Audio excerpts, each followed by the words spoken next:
মুরব্বি মুরব্বি মুরব্বি মুরব্বি মুরব্বি মুরব্বি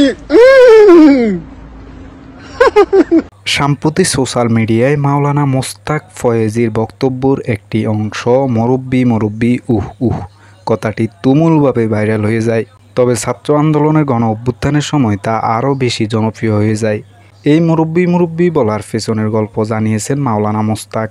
একটি গণমাধ্যমকে তিনি বলেছেন, একটা মাহফিলে একজন বয়স্ক মানুষ চলে যাচ্ছিল। সাধারণত এটা এলাও করি না, যতক্ষণ বক্তব্য দেব থাকতে হবে, না হলে তারা একটি বিক্ষিপ্ত আলোচনা পায়। আমার পুরো আলোচনার একটি মূল থিম থাকে, তাই ওনাকে আমার মতো করে বলছিলাম মাহফিল ছেড়ে যাওয়া যাবে না। ভাইরাল হওয়া প্রসঙ্গে তিনি বলেন, এটা যে ছেলেরা এভাবে নিবে বুঝি নাই, এটার ভিতরে ওরা একটা আনন্দ খুঁজে পেয়েছে। সরকারের বদল হওয়ার কারণে যেসব মানুষ মুরব্বি কাতারে ছিলেন তারা যখন পালিয়ে যাচ্ছিল তখন প্রসঙ্গক্রমে এটা ব্যবহৃত হয়েছে। আমি একটা কথা বলেছিলাম, এক লোক বের হয়েছে, দাড়ি কামিয়ে একেবারে সমান। যখন সালমান এফ.আর. রহমান দাড়ি কামিয়ে ফেলছে এটা মিলে গেছে।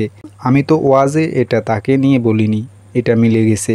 মাওলানা মোস্তাক বলেন, যখনই বাইরে বের হই রিকশার পিছনে দেখি লিখেছে মুরব্বি মুরব্বি, গ্রাফিতিতে ব্যবহার করা হয়েছে মুরব্বি।